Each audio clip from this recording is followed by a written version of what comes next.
Viewers and subscribers, this is BVI Channel 1, where we tell you undiluted truth. And this truth that you'll be getting on this video is so bitter. It's so bitter that many of you will not like it. And this kind of truth is two-edged sword. It will spare no one. But it is the truth. And many of the things you'll be hearing, or some of the things you'll be hearing today from me, will be the first time you may be hearing them. Let me begin as a part 2 to responding to Asari Dokubo's outburst. Very shameful one at that.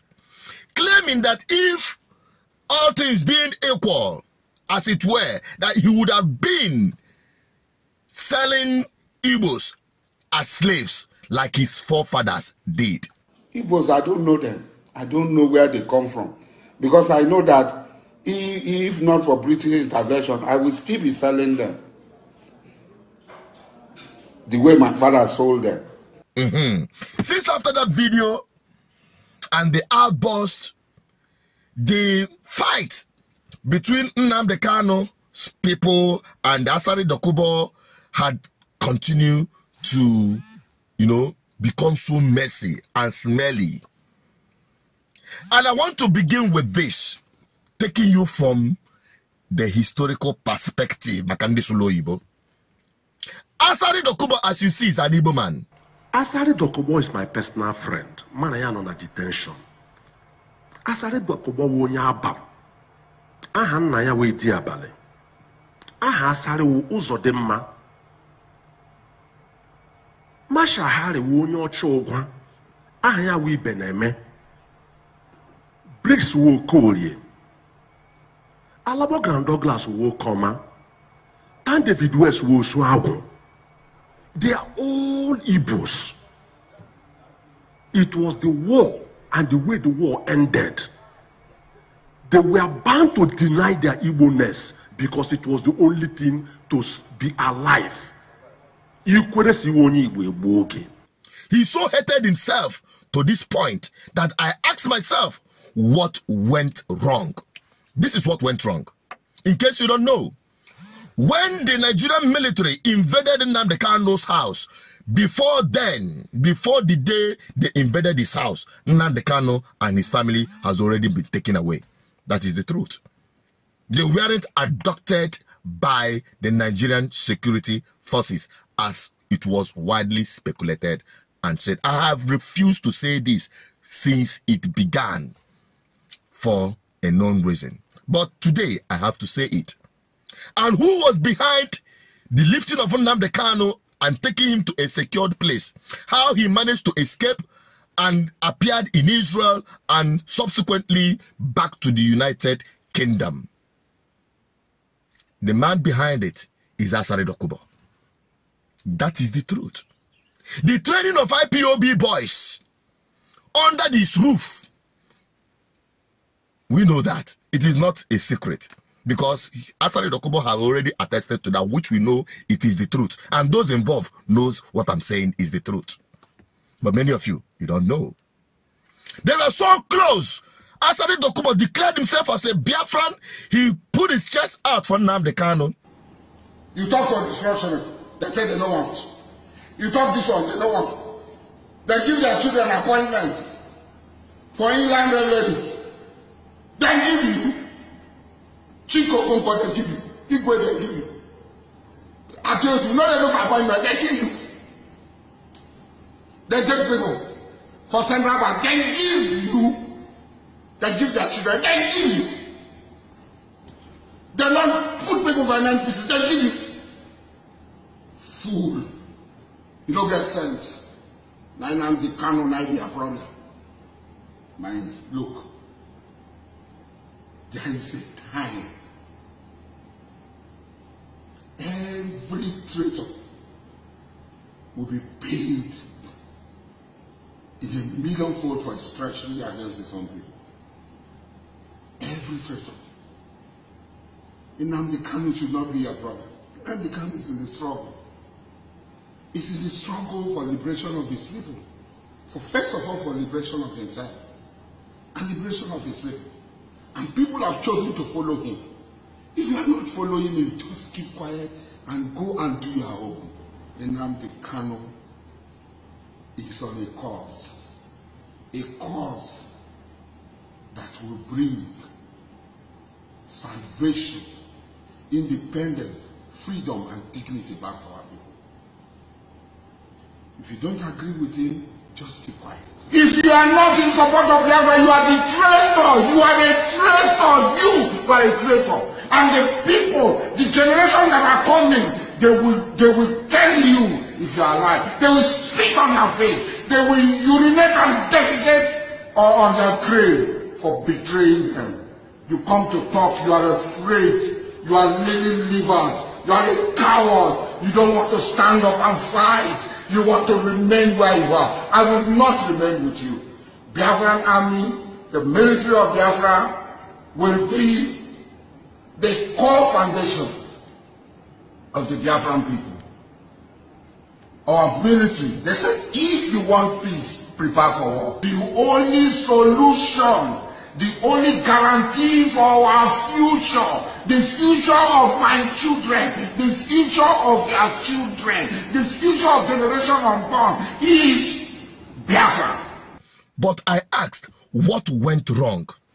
At what point did this relationship break and became the direct opposite? That both of them are breathing down on their necks. It was the argument whether or not should Biafrans be allowed to vote. Nnamdi Kanu say boycott election. Asari Dokubo said vote. That is just the only simple thing. Things we know get serious, not too serious. That was the beginning of the problem. And till today, things have continued to go so bad. And I must speak because it has gotten to its breaking point. Oh yes. Now let me also inform you that so many people are saying Asari Dokubo is the leader and commander of unknown gunmen. You all knew in this place my position, warning my people about unknown gunmen, but they say, wow, I'm a saboteur, that they are the angels fighting for Biafran people. They go about killing police, burning houses, threatening anyone that stands in their way. That has been the activities in the southeast. And when I said it, they called me a saboteur. The same IPOBs. I warned them that they are just simply criminal elements being sponsored by politicians to destabilize our homeland. That is the truth. Now, the same IPOB, because I know fully well when Nnamdi Kanu launched his ESN, he made specifically clear that ESN is just to protect the forests. They have no business coming out on the street against Fulani hairs and Fulani hairs men Marudas. That was the sole reason why Nnamdi Kanu said he launched ESN. Now we started seeing people burning houses, killing people, police officers who are also Igbos and Biafrans by identity. And our people, we are clapping for them. Our people were even contributing money for their sponsorship. I warned them. Now today, you are calling Asari Dokubo the commander of unknown gunmen. Whereas, you are the ones sponsoring it. So are you now saying that it is IPOB that was sponsoring Asari Dokubo? The answer is no. The answer is 100% no. I will not come here to say that IPOB or ESN is not unknown gunmen or unknown gunmen, but it is there for you to, differentiate the two. Today, you are calling Asari Dokubo the commander of unknown gunmen. Or perhaps you are now saying that unknown gunmen is the same as ESN. That is contradicting yourselves. That is contradicting yourselves. To speculate, because we've seen a whole lot of insecurity happening in Igbo land. And I must tell you, it escalated since the launch of ESN. I'm not saying that ESN is behind the insecurity, but I said it gave rise to the operation of the unknown gunmen. Why? Because when we refused to have a connection. When I ask our people, it is good for us to engage in political process, because independence agitation is a political process. Have men and women that believe in what you believe in government house. You said no, you are not interested in politics, you are not interested in elections. And you allowed people who are piloting the affairs, the governors who refused. I kept saying it. It was the Southeast governors who refused. In fact, can buy go do this motor on and put on the AC, so I don't sweat too much. Normal voltage. Just wait, because you need to hear this truth. For connection. Because sometimes when I speak about these things, I don't even remember that I'm being shocked up. But I have to tell you this truth. Now, you have to understand that it was the failure of the Southeast governors to have a meeting point with even the agitators, and the agitators understanding that if the politicians are not ready to protect lives and properties as their primary assignment in Igbo land, they should get involved in politics, get involved in getting the right people into power. If that was done, I can tell you there will never be ESN, and there would never be unknown government operation in Igbo land today. That is the truth. They failed to ban open grazing when we were advocating for it seriously. Myself, ADF, and those people who are thinking ahead. We said it. We even begged IPOB, join, or Biafran agitators, join. Let us tell this Southeast go, compel them to sign anti-open grazing bill into law. They didn't do that.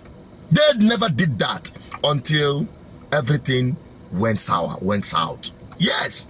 And IPOB decided to, through Nnamdi Kanu, launch ESN. Because if they had banned open grazing and set up regional security just like Omotekun, which I've been advocating for, ESN there would never be a rise. It was the failure of government of the Southeast that gave rise to ESN.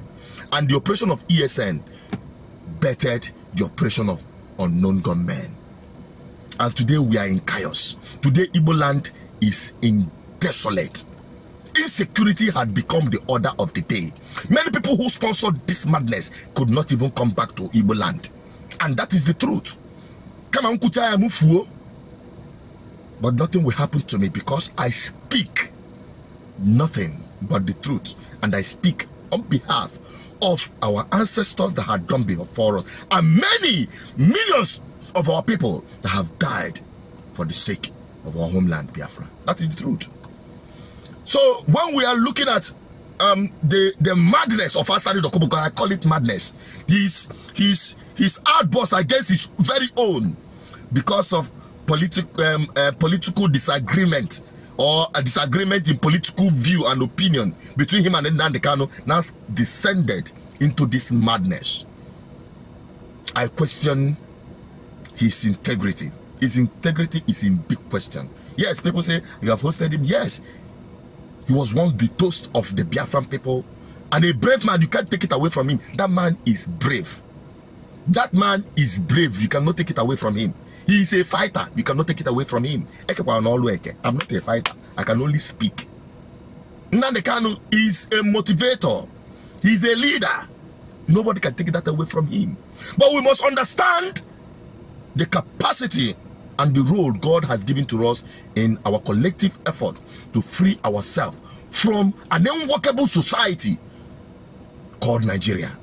The same also is applicable to other places like the Oduduwas and the Arewas. The difference is that the Oduduwas and Arewas are more organized. Their leadership, their political class have a meeting point with their agitators, or those they call their activists on the street. That is the truth. But here in the Biafran land, it is a complete chaos. Nobody is in charge. Everybody is in charge. Nigerians, that is the truth. Biafrans, this is the absolute truth. There is time for us to mend our ways. Whether the camp of Asari Dokubo, or the camp of Nnamdi Kanu, or those who are sitting on the fence. Let us, Tabubo, shield our swords. Because if the thing that killed Otoro is in the anus of Otoro. The thing that is happening to us is in our anus. it begins with political leadership. Without getting it right, without getting, some people say, hey, we must get Biafra before anything else will work. Foul. Because if if we jettison Nigeria as it is today, and if we have Biafra tomorrow, I tell you, I'm not prophesying, I'm not a prophet of doom. What is happening in Nigeria will keep happening in Biafran land. There will be no difference. We need to start now to start putting structures and institutions in place, beginning with having good governance, without which we are heading nowhere. It is good governance in our homeland, people who are more Igbo-centric, Biafra-centric than Nigeria-centric. That is because sexuality begins at home. It's not a bad thing. It's not against any law to think of your own first. Is it not Dokubo that entered yesterday appointing parallelly Yoruba people everywhere? I don't blame him. I will not ever talk about it. The same thing happened in Yoruba, in Fulani man that left Buhari. But when you have men of character, I'm not saying when Peter B goes there, let him bring Igbos. No, that is total rubbish. That is the conspiracy of the leaders against the poor. When you have good leadership, it doesn't matter where you come from. The most important thing is that every Nigerian is a victim of this madness happening in Nigeria. The North are getting their own share. The West are getting their own share. The South, the East, they are all getting their own share. And that is the truth. The victims are you and I. And the worst part is that we are fighting ourselves. Our oppressors are not doing same. So, put up your thinking faculty. Let those fighting for and against Asari, Dokubo, and then Nnamdi Kanu put on their thinking faculty. That is just my message. I'm only doing my own part as a voice. I've delivered a message. You can help me share it. Drop your comment on the comment section. Let me have your opinion on this. I'm signing out. Please, my people, let us be wise.